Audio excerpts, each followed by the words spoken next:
데이터 센터를 돌아가게 하려면 당연히 전기가 필요한데 태양광을 온 나라에 깔아도 AI 센터 전기로 쓰기에는 굉장히 부족하다라고 하는데 그게 사실이에요? 양의 측면으로는 온 국토를 다 깔면은 충분하죠. 네. 문제는 데이터 센터를 밤에도 돌려야 되는데 해가 안 뜨면 전기가 안 나오니까 그건 이제 그렇게 좋은 아이디어는 아닌 거죠. 100메가와트급이면 네. 100제곱킬로미터 필요하다 이렇게 생각하면 된다고 말씀드립니다. 네. 웬만한 큰 대도시 한두 개 정도의 면적을 다 태양광 패널로 깔아야 된다는 얘기입니다. 1기가와트 데이터 센터라는 건요, 원자력 발전소 1기가 필요한 전력을 가지고 있다는 거예요. 어마어마한 데이터 센터예요. 근데 예를 들자면 메타 같은 경우에는 우리가 인스타그램 쓰고 있는 3기가와트짜리 하이페리온이라는 걸 계획하고 있거든요. 이거 맨하탄의 6배예요. 데이터 센터 하나의 크기가.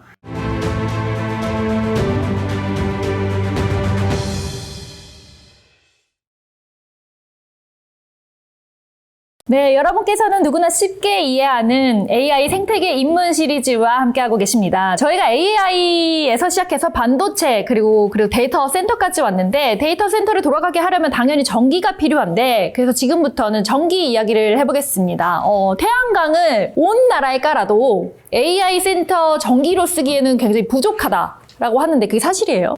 그거는 이제 사실은 양의 측면과 시간의 측면을 따로 봐야 됩니다. 양의 측면으로는 온 국토를 다 깔면은 충분하죠. 네. 문제는 데이터 센터를 밤에도 돌려야 되는데 해가 안 뜨면 전기가 안 나오니까 그건 이제 그렇게 좋은 아이디어는 아닌 거죠. 이제 전기를 생산하는 거의 대부분 나라들이 여러 가지 발전 기술을 섞어서 전기 공급을 합니다. 태양광, 풍력, LNG 발전, 석탄 발전, 원자력 발전, 수력 발전, 지열 발전 여러 가지 기술이 있고 그 나라의 확보된 자연 특성상 지열을 할 수 있는 나라가 있는 거고 태양광하기 좋은 나라가 있는 거고 그래서 이제 보통은 각 나라의 조건, 그 나라의 수요, 산업 특성 이런 걸 감안해서 현재로서 가장 최적의 방식으로 전기를 공급하는데 그걸 우리가 이제 발전 믹스라고 합니다. 네. 그러니까 이제 발전 믹스로 공급을 한다. 근데 좋은 발전 믹스가 있는데 괜히 이제 온 국토에 태양광을 깔아서 그걸로만 전기를 생산할 필요는 없겠죠. 네.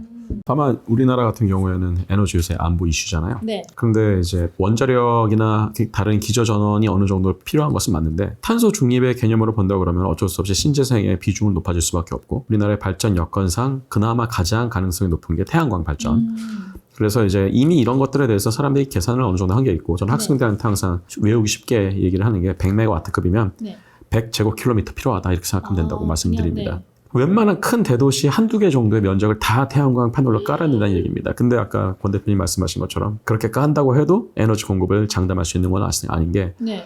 태양광은 대부분 다 낮 동안에 작동을 하니까 한 12시간은 작동할 수 있는 거 아니야? 이렇게 생각하시는데 실제로 발전이 되는 어떤 이런 피크 타임을 보면 길게 잡아도 4시간 정도입니다.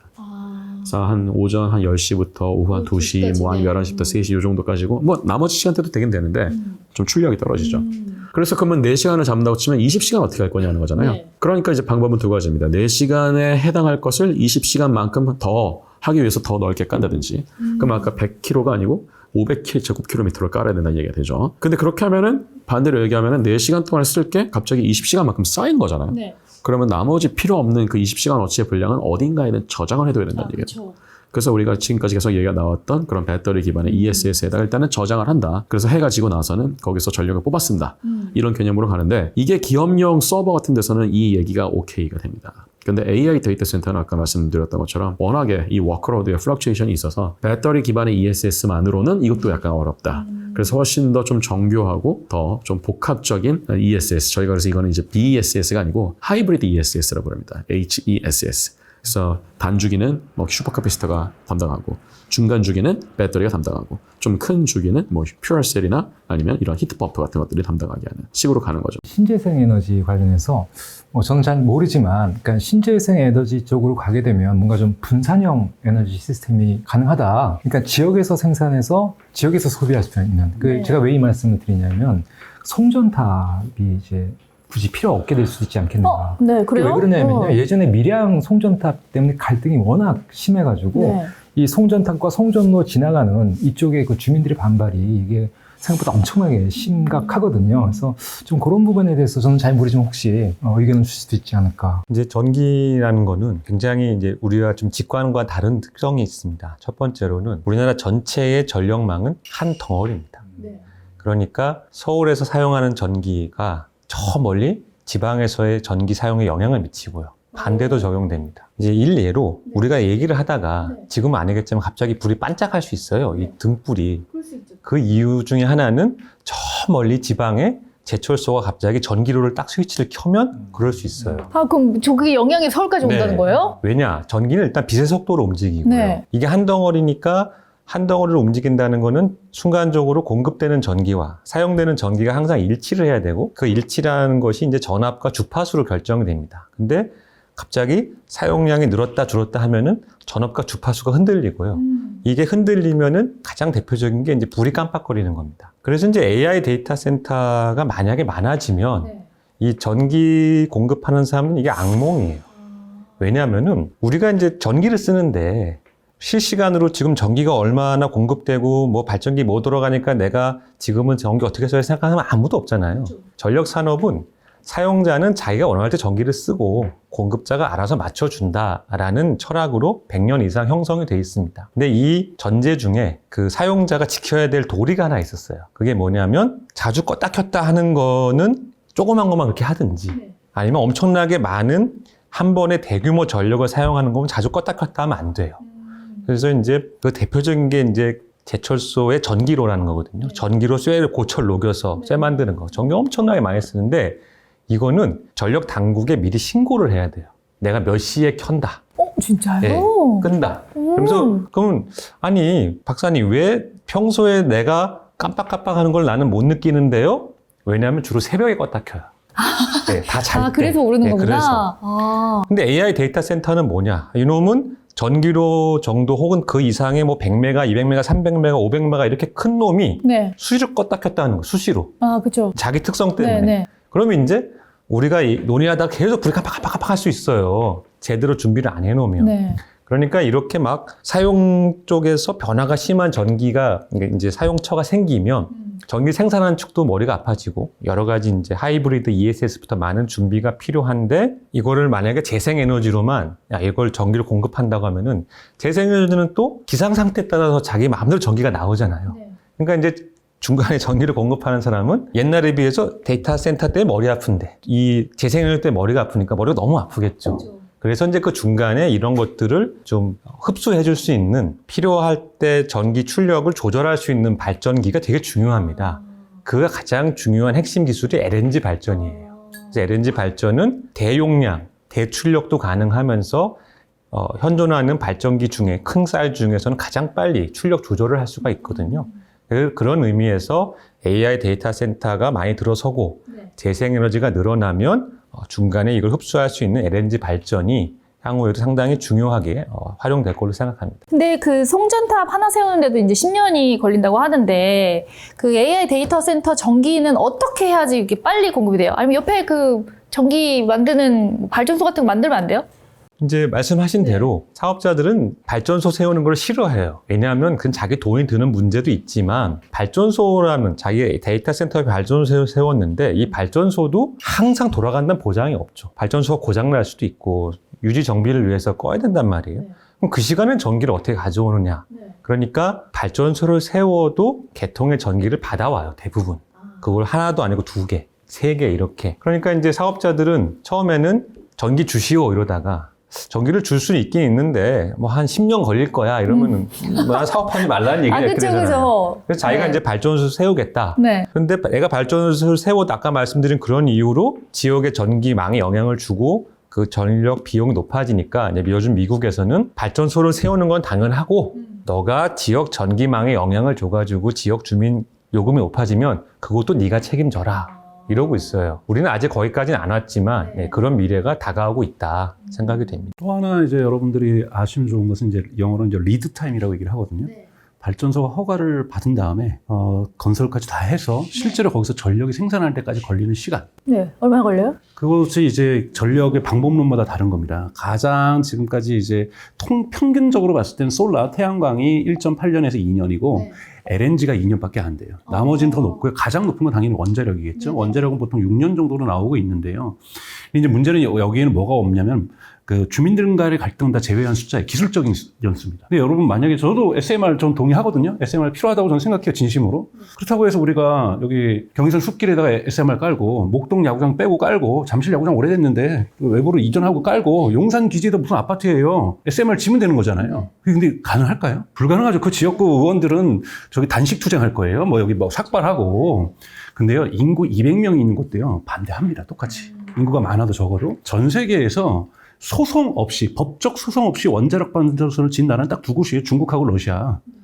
어느 나라도 한 번도 소송 없이 원자력 발전소를 지을 수가 없습니다. 그러니까 이러다 보니 지금 LNG에 대한 관심이 더욱더 많아지는 건데요. 근데 LNG도 그래서 지금 아까 말씀드렸던 대표적인 얘기가 아까 말씀드렸던 콜로서스죠. 콜로서스 같은 경우에는 중앙에서 그리드, 즉 송배전망에서 전기를 가져오기도 하고 국가가 만들어 놓은 곳에서 또는 그 지역의 전력 사업자가 만들어 놓은 걸 가져오기도 하고 자체 가스터빈을 엄청나게, 가스터빈이라는 것이 그냥 LNG로 움직이는 거죠. 이런 걸 자체 설치를 해서 여기에 또 자기네 자사에서 만드는 이 메가팩이라고 하는 테슬라에서 만든 이런 ESS까지, 거긴 BESS죠. 배터리로 만드는 ESS. 이런 것까지 가는 거고, 또는 요즘 뭐 블룸 에너지라고 해가지고 뭐 이 다른 데이터 센터에 들어가는 거 자체 수소로 어떻게 해서 좀 뭐 에너지를 좀 만들어 보기도 하는 거고, 그러니까 저장 장치를. 여러 가지 방법론들이 정말 꽃을 피고 있다고 저는 보고 있어요. 여러분, 월스트리트저널이 작년 12월에 보냈는데요. 지금 현재 에너지 총생산량에 있어서 중국이 2012년에 미국하고 동급이래요. 계속해서 중국은 상승해서 2025년 기준으로, 예측 기준으로 해서는 미국 생산량이 4배예요. 근데 중국은 어떻게 했느냐? 흔히 말하는 내몽고 지역, 다 태양광으로 다 바꿔버렸고요. 그 주변에 핵발전소를 계속 지었고요. 또 여러분 아시는 것처럼 수력발전을 또 어마어마한 규모로 중국은 만들고 있습니다. 그게 말씀하신 대로 중국이 전체주의 국가니까 그게 가능할 것 같아요. 그러니까 결국은 이제 미국과의 경쟁에서 이런 그 에너지 이런 부분이 이제 원활하게 서포트가 되면 결국은 승리할 수밖에 없지 않겠는가, 중국이. 뭐 그런 생각도 드네요. 말씀 듣고 보니. 그 LNG 그 발전에 대해서도 얘기를 해주셨는데 사실 저는 LNG는 정확히 잘 모르거든요. 그래서 LPG랑 LNG가 뭐가 다른지 좀 궁금하기도 하고, 사실은 그냥 뭐 집에서 쓰는 가스통이나 아니면 이렇게 파이프로 오는 가스인 건지 뭘 잘 모르겠거든요. 네, 이제 용어가 좀 어려운데 LNG는 liquefied, 그러니까 액화된 내추럴 가스, 자연 상태에서 나오는 천연가스고, 천연이, 천연의 의미가 자연에 나온다는 거고, LPG는 liquefied petroleum gas라 그래가지고요. 네. 이거는 석유 화학 정제 과정에서 나오는 가스입니다. 그러니까 LPG는 인공적으로 공장에서 나온 가스고, LNG는 이제 자연 속에 나온 가스인데 그 구성 요소가 달라요. LNG는 주로 이제 메탄이라는 성분이 지배적인 거고요. LPG는 그거보다는 조금 더 무거운 프로판, 부탄. 우리 프로판 가스 얘기 많이 하잖아요. 그래서 이제 프로판 가스는 통이 좀 큰 거 쓰는 거고, 그거보다 더 이제 무거운 거는 부탄 가스라 그래서 더 작은 통을 쓰잖아요. 그래서 프로판과 부탄이 이제 LPG. 그 다음에 LNG는 그거보다는 더 가벼운 가스인데, 우리가 소위 말하는 도시가스는 대부분 다 이제 LNG입니다. LNG는 액체예요. 영하 160도 액체. 상상이 안 가죠. 엄청나게 차가운 건데 얘를 이제 기체로 바꿔서 쓰고 있는 거고요. 프로판이나 부탄은 이렇게 내가 좀 단단한 통에 좀 이렇게 압력을 높이면은 쉽게 액체가 됩니다. 이제 프로판 통은 좀 더 튼튼하고, 부탄 통은 엄청 그렇게 얇잖아요. 왜냐하면 부탄 통은 더 작은 압력에도 쉽게 액체가 되기 때문에 서로 이제 물성이 다른데, 우리가 LPG는 상대적으로 석유값에 연동이 되고 석유 정제 공정에서 나오니까 공급량이나 이런 것들이 좀 제약이 있는 거고요. LNG는 자연 속에서 우리가 땅에서 캘 수 있는 거니까 공급량이 전 세계적으로 보면 훨씬 더 많습니다. 그리고 그런 환경 오염 물질이나 이런 것들이 조금 더 LNG가 더 적습니다. 네. 아니, 그리고 LNG를 좀 가져오려면 배로 갖고 오는 거죠. 이제 왜 그 LNG라는 게 왜 등장했느냐. 처음에는 이런 영하 160도로 냉각하고 하는 것들을 할 이유가 없었죠. 그래서 처음에는 이제 파이프라인을 연결해가지고 땅속에서 가스가 나오는 가스전하고 사용처하고 이제 파이프라인 연결을 씁니다. 근데 쓰다 보면은 이 가스전이 고갈이 돼요. 그러면 이제 점점점 더 먼 곳까지 연결을 하다가 이게 너무 멀어지면 파이프라인이 너무 길어지거나, 불행하게 우리 땅덩어리, 우리 대륙 안에서는 가스전이 없어요. 예를 들어 우리나라가 그런 상황인 거죠. 우리나라 안에서는 상업적인 가스전이 지금 없습니다. 그러면은 내가 천연가스는 쓰고 싶고 수입을 해야 되잖아요. 근데 수입하는 방법이 이제 이론적으로 두 가지가 있습니다. 하나는 엄청나게 압축을 해가지고 실어오거나 아니면은 액체로 바꿔서 실어오거나. 근데 압축을 하는 거는 그런 기술이 뭐 아주 없진 않았고 시범적으로 배가 몇 개 나왔는데 거대한 가스통을 담은 배니까 배가 무겁고 가스를 많이 못 실어요. 그거보다는 영하 160도로 냉각을 시키면 부피가 600분의 1로 줄거든요. 오, 원래서 영하 162도요? 네, 영하 162도로 네. 낮추면 이 부피가 600분의 1로 줍니다. 부피가 많이 주니까 많은 양을 가져올 수 있죠. 그래서 지금은 바다를 건너서 천연가스 수입할 때는 이제 이렇게 LNG로 갖고 오는 게 있고, 어떤 나라는 그냥 이제 배관 연결해서 씁니다. 예, 그래서 그거를 이제 파이프라인 내추럴 가스라서 그건 PNG라고 합니다. 천연가스 세계 전체를 보면은 PNG가 더 비중이 크고요. LNG는 이제 그거보단 비중이 작은데 우리나라나 일본 같이 바다로 이렇게 막히거나 분단돼서 위로 막혀 있는 국가는 어쩔 수 없이 LNG를 이제 주로 수입해서 쓰고 있습니다. 그럼 영하 162도로 낮춰서 그렇게 배로 가져온다는데 저는 162도가 진짜 상상이 안 되거든요. 그럼 주변 안 얼어요? 배가 얼거나 막 그럴 것 같은데. 그 기술이 굉장히 처음에 어려웠어요. 사실은 이제 좀 사고도 많았고 하지만 1960년대 이후에 기술이 안정이 돼가지고 지금은 아주 특수한 보온통 안에 넣습니다. 쉽게 얘기해서. 근데 그 보온통이 얼마나 특수하냐. 우리가 집에서 이제 그 뜨거운 물 담는 보온병이 보면은 한 그 진공으로 된 그 층이 한 두께 요만하거든요. 근데 우리 일반 LNG 선에 들어가는 그 보온층은 두께가 이만해요. 이 두께가요? 네네, 보온재 두께가 이만해요. 40cm, 50cm. 막 이렇게 엄청 두꺼운 보온재를 써서 안에 이제 냉각된 거를 잘 차단을 하니까 사실 일반 쇠를 그 차가 넣으면 바로 쇠가 부러집니다. 우리가 왜 내가 냉동실에 밥을 이렇게 넣어놨는데 잘못하면 쏟아지잖아요. 그러면 딱 떨어지면 어떻게 됩니까? 용기가 부서지죠.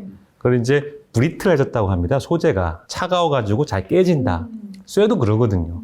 그래서 이제 일반 쇠가 절대로 LNG에 노출되면 안 되고 아주 특수한 보온 기술을 이용해서 잘 담아두고 있다. 이렇게 보시면 됩니다. 그렇구나. 아니, 말씀을 듣다 보니까 LNG 운반선이 대형 냉장고처럼 이제 생각이 됐는데 계속해서 그러면 162도를 유지하면서 이제 오는 거예요? LNG선 기술적인 부분 조금만 말씀을 드리면 아주 특수한 이제 그런 보온통에 넣었지만 사실 온도가 조금씩 올라갑니다. 왜요? 열이 조금씩 스며드니까요. 그러면은 우리가 아까 이제 영하 162도로 했으니까 이게 액체가 됐다고 했잖아요. 열이 스며들면 어떻게 될까요? 기체로 조금씩 바뀌는 거예요. 그래서 그걸 이제 증발가스라고 그러는데 그 증발가스가 나오면 이제 옛날에는 이 증발가스를 어떻게 할까다 얘를 태워가지고 그 태워서 에너지를 만들어서 LNG선을 구동을 시키는 거예요.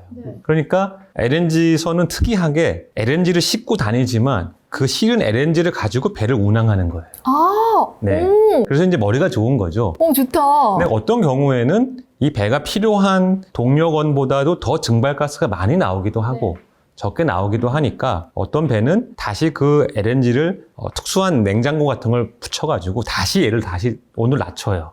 그래서 너는 다시 액체가 되어라 하면서 다시 탱크로 돌려보내는 걸 재액화 장치라고 하고요. 뭐 그런 걸 단 배도 있고 많은 배도 있고 해서 어쨌든 그 영하 162도를 유지하면서 일부 증발을 하는 거는 엔진 그 배 운항에 사용하면서 한다. 그러니까 이제 산업용 특수 냉장고를 배가 돌아다닌다 이렇게 생각하시면 되겠네. 근데 사실 어쨌든 가지고 오고 저장도 해야 되면 그것조차도 무슨 소재나 다른 기법 필요하니까 이거를 얼려서 오는 거 아니에요? 그렇죠. 네. 그래서 이제 말씀하신 대로 결국은 얘를 이제 그 보온통 안에 담아야 되는데 그 보온통을 그러면 우리가 무슨 보온재 보통 이제 그 특수한 스폰지 같은 거 폴리우레탄 폼을 쓰는데 걔만 갖고 담을 수는 없어요. 왜냐하면 이 LNG 배에 담는 LNG는 몇만 톤이에요. 이 몇만 톤이 흔들흔들하고 출렁거리면은 충격을 많이 주니까 결국은 금속을 써야 됩니다. 그래서 이제 그 금속은 아주 차가운 온도에 노출이 되어도 변형이 없어야 되는 그런 금속을 쓰고 그런 특수한 금속 소재가 이제 1960년대에 개발돼서 우리가 쓰고 있는데 뭐 스테인리스 강도 있고 니켈 강도 있고 인바라는 합금도 있고 여러 가지를 쓰고 있는데 이제 그런 금속들은 하나 문제가 있습니다. 일단 매우 비싸다. 두 번째, 그런 특수한 소재의 저온강이라고 하는데 저온강을 공급하는 국가들이 한정돼 있었거든요. 그래서 이제 우리나라에서도 이런 저온강을 이 수입에만 의존하는 거는 좀 문제가 되지 않겠느냐 해서 그러한 저온강을 우리 기술로 만들어 보자라는 노력도 있었고, 그럼 기왕 만들 거 기존에 있던 그런 저온강들의 문제점을 좀 극복해 보자. 그러니까 이런 저온강은 아주 차가운 온도에도 잘 버티는 장점은 있지만 단점은 좀 까칠해요. 그러니까 원하는 모양으로 성형하기도 어렵고요. 그 금속과 금속을 붙이려면 녹여서 붙여야 되잖아요. 용접이라고 하는데 그 용접도 잘 안 돼요? 안 되거나 어려워요. 용접을 하는데 매우 특수한 기술이 필요하다든지 로봇 자동화가 어렵다든지 이런 이제 한계가 있었는데, 그런 단점을 극복해서 그걸 뭐 가공성이라고도 하고 용접성이라고도 하는데, 가공성, 용접성을 개선하고 가격도 싼 그런 소재를 만들어 보자 해서 노력을 해가지고 이제 포스코에서 고망간 강이라는 걸 만들었습니다. 고망간 강, 죄송합니다. 고만관강. 그러니까 망간이라는 재료가 있어요. 망간이라는 재료가 망간, 있는데 네. 이 재료는 이제 가격이 싼 편이에요. 니켈이나 다른 재료보다. 그래서 이 망간을 한 20%, 25% 함유한 고망간 강인데 그 고망간 강의 특징이 영하 162도에 LNG를 집어넣어도 뭐 브리트가 깨지거나 이렇게 막 변형되지 않고 하는데 가격이 싼 편이에요. 그런 다른 비슷한 금속보다 가격이 싸고 우리 기술이고 성형성 좋고 용접성 좋기 때문에 이런 LNG선 분야에 앞으로 기대가 되는 금속입니다. 아, 그럼 그걸 진짜 쓰면 되겠네요, 많이. 네. 소재 설계할 때 아까 저희가 AI 얘기 많이 했었잖아요. 네. AI가 이렇게 소재 설계할 때 이쪽에서 많이 들어갑니다. 근데 특히 여기서 지금 권 대표님 말씀하신 고망간 강 같은 거는 네. 그야말로 여러 성질을 동시에 만족시켜야 되는 생각보다 기술적인 좀 난제거든요. 열 전도율도 맞춰야 되고 열 팽창률 혹은 열 축소율, 그러니까 열에 의한 변형률도 맞춰야 되고 무엇보다도 취성이라고 아까 브리틀리스 말씀하셨는데 취성이 제일 어떻게 보면 신경 써야 되는 특성인데요. 소재과학에서 봤을 때는 뭐 제가 지금 연구하는 분야가 소재과학 쪽이기도 한데 소재과학 연구에서 봤을 때 이런 소재의 기계적 물성은 소재의 결정 구조에 함수가 됩니다. 근데 보통 스테인리스 강을 잘 안 쓰는 이유 중에 하나는 사실 스테인리스 강은 지금 이렇게 취성을 좀 통제하기 위한 정도의 결정성을 못 가져요. 이거를 이제 하기 위해서 보통 니켈을 많이 그동안에 합금을 써갖고 했었는데, 권 대표님 말씀하신 것처럼 이게 상대적으로 좀 비싸다 보니까, 그리고 만들 수 있는 소재 회사가 아주 세계적으로 몇 군데 안 되다 보니까 좀 공급망 불안정성도 있었는데, 여기에서 또 마찬가지로 왜 포스코가 잘할 수 있냐면은 이런 금속들을 많이 다뤄봤기 때문에 그렇습니다.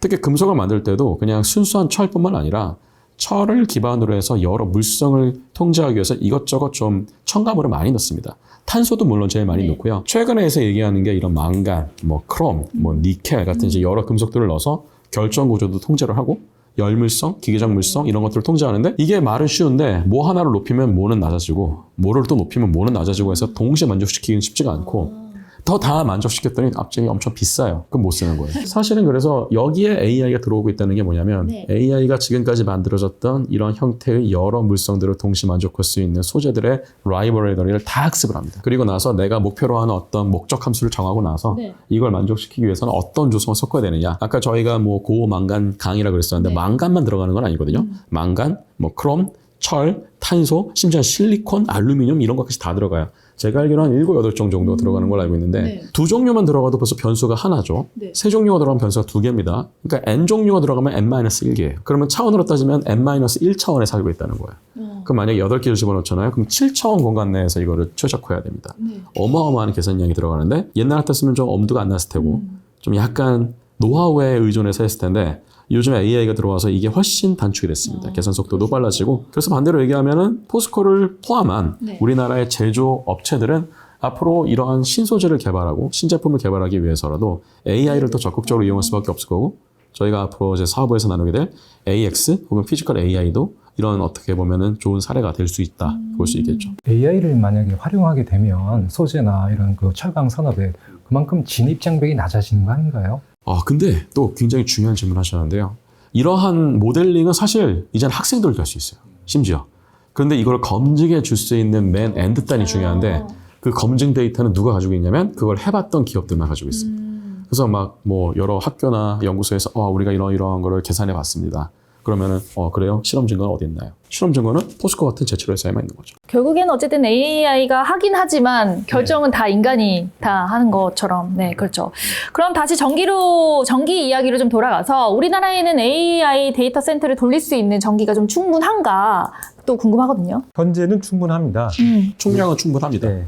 그러니까 이제 그걸 어떻게 우리가 이해해야 되냐면 전기는 총량도 중요하고요. 평균도 중요하고 피크도 중요하고 지역도 중요하고 그게 다 궁합이 맞아야 됩니다. 근데 현재는 우리도 그렇고 뭐 다른 나라들도 많은 경우에 총량은 괜찮은데 특정 지역에 이러한 AI 데이터 센터를 연결하기 위한 설비를 까는데 시간이 너무 많이 걸리고 이 민원이나 인허가가 어렵다라는 거고 미국의 일부 지역은 총량도 문제가 된다.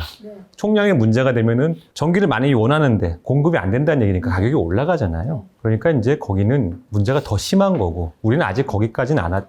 이런 생각도 해봐야 돼요. 우리가 보통 모자르면은 좀 위험하다는 얘기를 하잖아요. 근데 아까 권 대표님 지나가면서 말씀하셨습니다만 전기는 물하고는 달리 계속 흘러다녀요. 그래서 너무 넘쳐나도 문제예요. 너무 넘쳐나면 넘쳐나는 거대로 문제가 돼서 그리드 전체가 다운이 됩니다. 넘쳐나면 어딘가에는 빼줘야 됩니다. 갖다 버리든 뭐 물 전기 분해를 해서 수소를 만들든 해야 되고 모자르면 차라리 뭐 좀 덜 쓰면 돼요, 사실.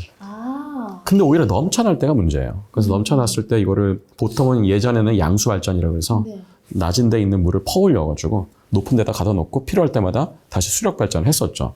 오, 그러니까 저는 뭔가 부족할까봐 이제 걱정을 했는데 오히려 차라리 부족한 게 낫다. 그리고 이제 우리가 한 가지 생각해야 될 거는 이 AI 데이터 센터라는 것은 우리가 많이 논의하고 있지만 실제로 AI만을 위해서 GPU 수십만 장을 집적한 그런 물리적인 설비는 이제 막 등장했어요. 이제 막. 그러면 이제 빅테크는 도대체 어떻게 학습을 합니까? 빅테크는 기존 데이터 센터에 다 분산돼 있어요. 그 GPU들이. 근데 이제 XAI부터 그렇게 하면 너무 시간이 많이 걸리니 우리가 한 곳에 모아서 다 해보겠습니다 했더니 당장 문제가 생기는 게 지역 전력업체 전기를 끊어버렸어요. 너희 때문에 우리가 못 살겠다. 그래서 이런 AI 데이터 센터가 막 수백 메가짜리 혹은 기가 사이즈가 들어섰다는 것은 아직 우리가 접해보지 않은 미래예요. 제가 조금 보충 설명을 하면은 그러면 과거처럼 분산해서 학습시키면 되지 않느냐. 왜 대형화되느냐. 라고 이제 질문을 하실 수가 있거든요.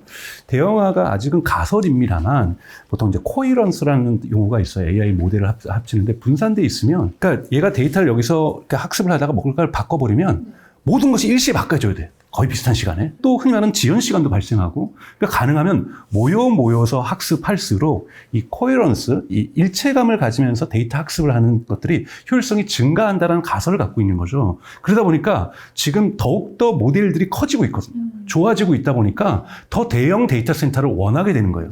그런데 분산되어 있으면 조금 덜했던 것이 정말 1기가와트라는 건요, 여러분. 1기가와트 데이터 센터라는 건요, 원자력 발전 3기가 필요한 전력을 가지고 있다는 거예요. 어마어마한 데이터 센터예요. 근데 예를 들자면 메타 같은 경우에는 우리가 인스타그램 쓰고 있는 3기가와트짜리 하이페리온이라는 걸 계획하고 있거든요. 이거 맨하탄의 6배예요. 데이터 센터 하나의 크기가. 그럼 여기에 들어갈 전력이 들어가면 거기서 얼마나 많은 소음이 나오겠어요. 근데 이걸 원하는 이유가 이렇게 큰 거를 단일하게 갖고 있을 경우에는 흔히 말하는 아까 말했던 AI 모델의 학습의 용이성, 효율성이 증가한다는 구조성을 갖고 있기 때문에 AI 모델은 계속 진화하고 있잖아요. 그러면 AI는 스스로 더 큰 데이터 센터를 단일 지역에 있는 것을 원하게 된다는 문제점을 갖고 있습니다. 무슨 말인지 알겠어요. 아, 그렇구나. 오늘 이야기를 또 들어보니까 AI가 그냥 화면 속 프로그램이 아니라 그 LNG 발전소와 그리고 배, 그리고 포스코 특수 강철까지 엮였다는 사실을 좀 알게 됐는데요. 근데 이런 AI가 몸을 얻으면 우리 세상은 어떻게 바뀔까요? 다음 편 피지컬 AI 그 충격적인 이야기를 시작해 보도록 하겠습니다.